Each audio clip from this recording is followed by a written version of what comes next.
Amém, amados? Vamos abrir a palavra de Deus no Evangelho de Mateus, capítulo 8, versículo 1. Ora, descendo ele do monte, grandes multidões o seguiram. E eis que um leproso, tendo se aproximado, o adorou, dizendo: Senhor, se quiseres, podes purificar-me. Jesus, estendendo a mão, tocou-lhe, dizendo: Quero, fica limpo. E imediatamente ele ficou limpo da sua lepra. Bem, quero falar nesta oportunidade dos irmãos sobre a fé que está voltada para o poder de Deus e a fé, a mesma fé que também está voltada para o senhorio do Senhor. Não só para o seu poder, mas para o seu senhorio. E esse texto nos dá esses dois aspectos da fé que a gente encontra nesse homem, que era um leproso, e que se aproximou do Senhor Jesus e lhe pede esta bênção que acaba recebendo. Então, eu quero falar sobre esses dois aspectos, na fé desse homem. A Bíblia não dá o seu nome, só diz a sua condição, uma condição de leproso. O primeiro aspecto é o aspecto da fé desse leproso e que lhe possibilita a visão, ela enxerga a possibilidade da cura. Esse, evidentemente, é o primeiro aspecto que nos salta aos olhos, que nos ensina, que nos mostra que a verdadeira fé, ela contempla a possibilidade do impossível, no caso aqui da cura. E a Bíblia diz em Marcos 9, 23, que tudo é possível ao que crê. Foi assim que Jesus ensinou. Quem tem fé, crê no impossível, e o impossível ao que crê sucede. Não importa o grau de dificuldade ou a gravidade do caso. Esse é o primeiro aspecto que nós vemos na fé desse homem. Não importa o grau, a gravidade, a dificuldade, o estado, o nível de dificuldade do caso. Normalmente a gente tem mais facilidade de crer nas coisas que não são tão difíceis, coisas que não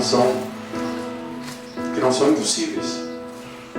Mas à medida que o caso se torna mais grave, na medida em que as coisas se tornam mais difíceis, podendo até chegar num caso de não haver solução, então a nossa fé, ela é testada. Então é fácil a gente crer no agir de Deus quando as coisas são mais fáceis, mas quando se torna mais difícil, a fé, a suposta fé será provada. Mas nós entendemos que a verdadeira fé, ela vislumbra a possibilidade do que é aos homens impossível. Quando Jairo, ele vai procurar Jesus, aquele chefe da sinagoga, e ele, quando vai procurar Jesus para lhe pedir ajuda, porque a sua filha estava doente, e ele vai crendo que realmente a cura seria possível. Mas quando ele está chegando com Jesus próximo da sua casa, alguém disse para ele: Senhor, a sua filha morreu. Por que você incomoda ainda o mestre? E certamente Jesus olhou para esse homem, para Jairo, e percebeu nele o vacilo da fé. E ele disse: olha, não tema, somente creia. Somente creia. Jesus, ele nos ensina essa virtude da fé. E ele diz que se a nossa fé se assemelhar a um grão de mostarda, nós ordenaremos ao monte: passa daqui para acolá, e isso sucederá. E nada vos será impossível. E a gente percebe no leproso essa fé. Ele realmente cria que pudesse ser curado, que ele pudesse ter a sua saúde restabelecida. Então esse é o primeiro aspecto da fé, né? A possibilidade do impossível. Mas uma coisa que a gente não pode deixar de fazer menção é que essas coisas acontecem àqueles que têm fé, porque no fundo essa fé ela se apoia naquele que tudo pode. O poder não está propriamente na fé, como alguém supostamente possa entender. O poder não está na fé, mas o poder está naquele que é o alvo da fé.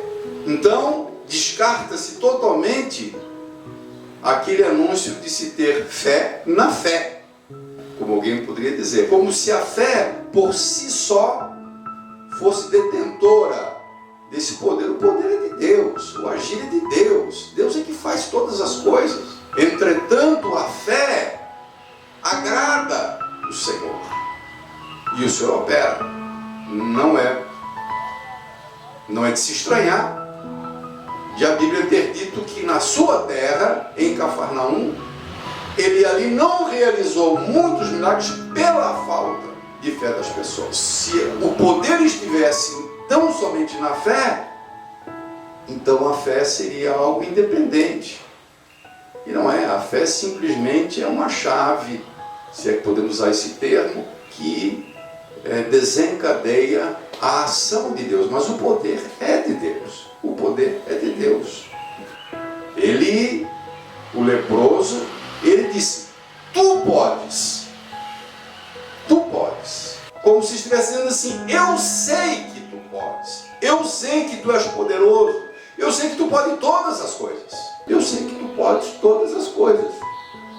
Então a fé ela jamais pode ser desvinculada de Deus. Então alguém tem fé e tão somente isso o habilita a ver as coisas até as impossíveis acontecer. Nós não podemos desvincular que existe um Deus que está no controle e é esse mesmo Deus que age, que opera o que aos homens é impossível.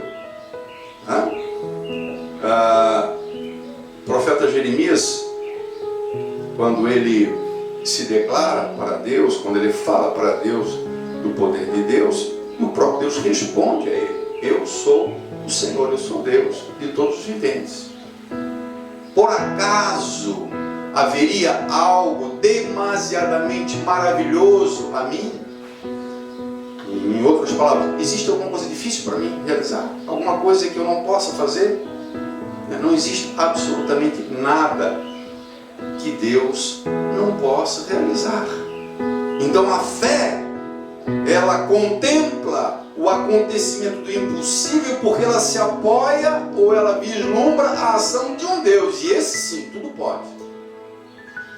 Inclusive o impossível aos homens. Mateus 19:26 diz que isto é impossível aos homens, mas a Deus tudo é possível.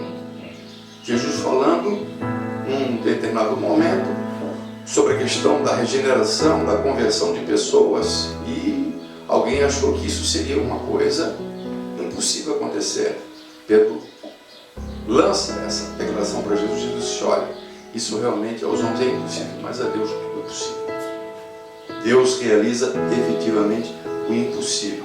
O anjo, quando se dirige a Maria, e Maria disse: como é que eu vou poder gerar um filho se eu não tenho relação, eu não conheço o homem? Ele disse: olha, não existe impossível para Deus em todas as suas promessas.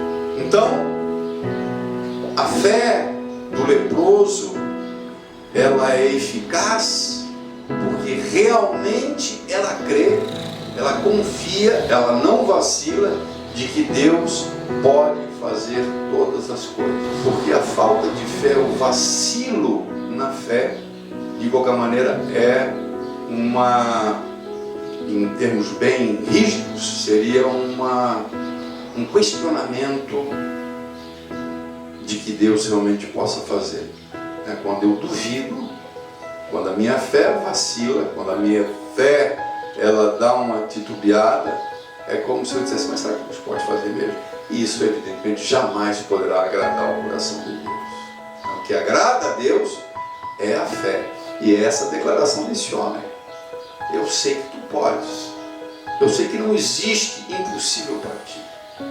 Esse é o primeiro aspecto. E a meu modo de ver, não é o lado mais bonito dessa fé. Evidentemente que esse é o lado talvez mais impactante, né?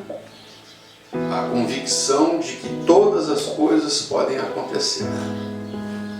Mas o segundo aspecto da fé do leproso é uma fé que se submete, uma fé submissa, uma fé que reconhece o senhorio do Senhor. E talvez esse seja um aspecto que falte muito na pretensa fé professada pelas pessoas e declarada pelas pessoas. As pessoas, elas creem no impossível, se encorajam até ao ponto de determinarem, ordenarem, mas negligenciam, esquecem o fato de que sobre nós e aquele que opera o impossível não somente é poderoso, mas ele é Senhor.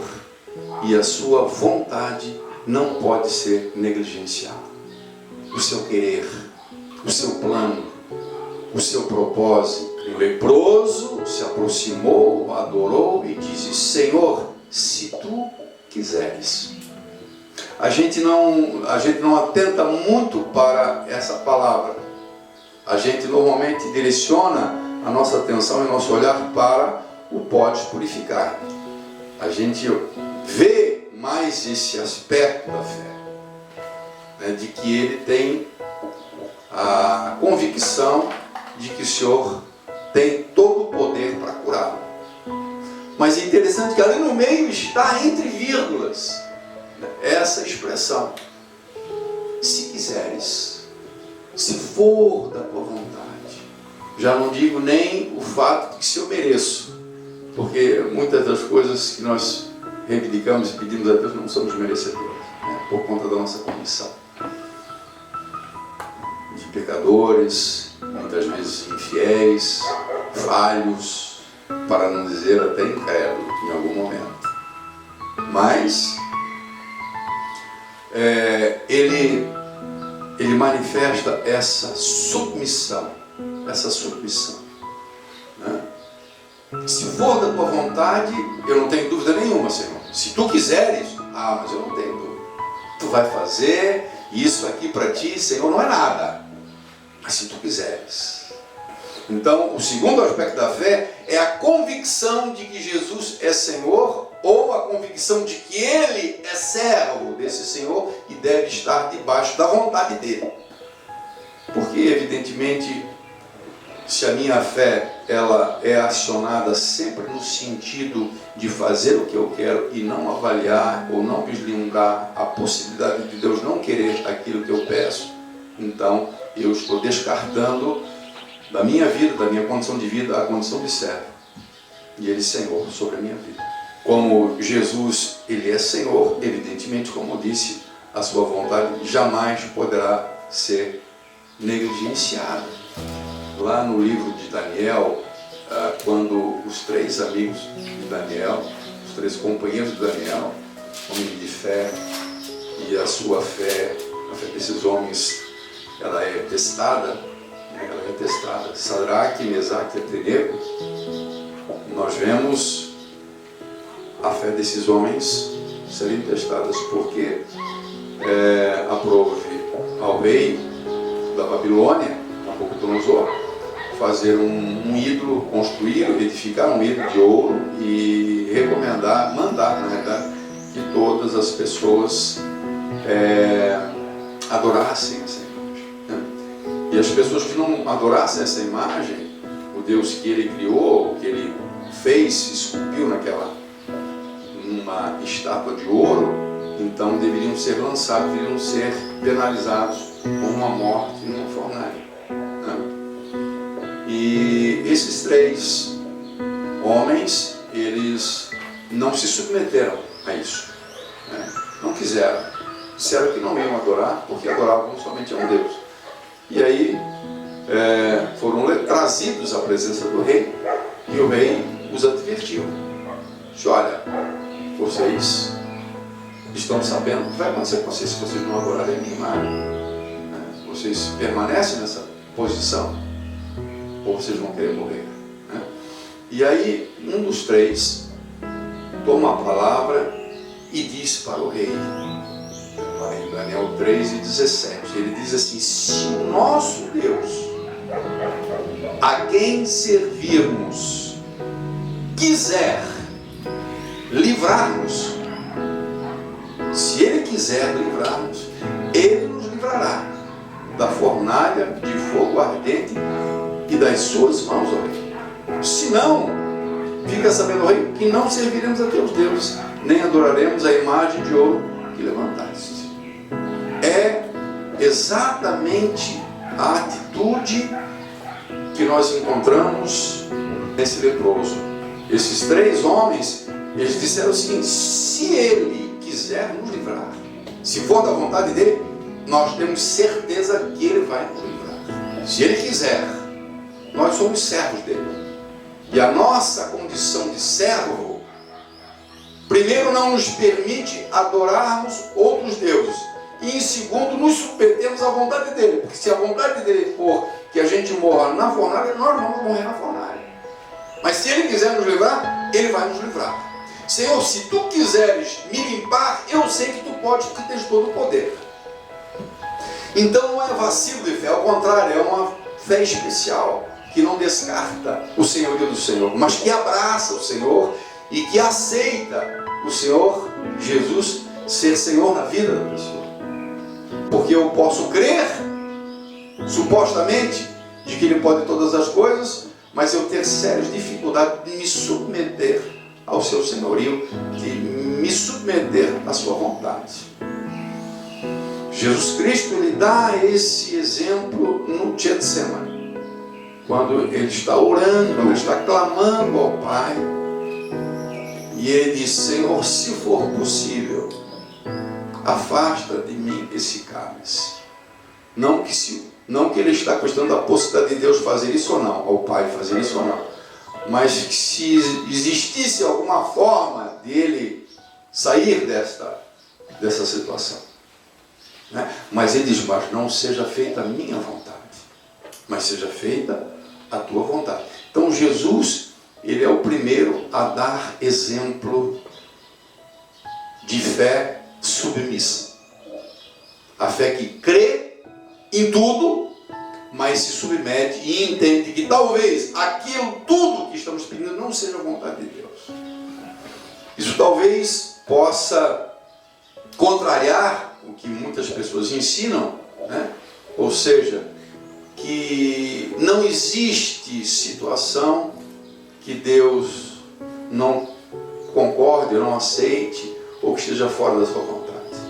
A Bíblia está repleta de casos de pessoas que entenderam que determinada coisa não era da vontade de Deus e assim aceitou. O nosso irmão em Cristo e apóstolo Paulo, ele relata isso quando ele escreve a sua carta, a sua segunda carta aos Coríntios, lá no capítulo 12, e ele fala sobre uma situação que o aflige.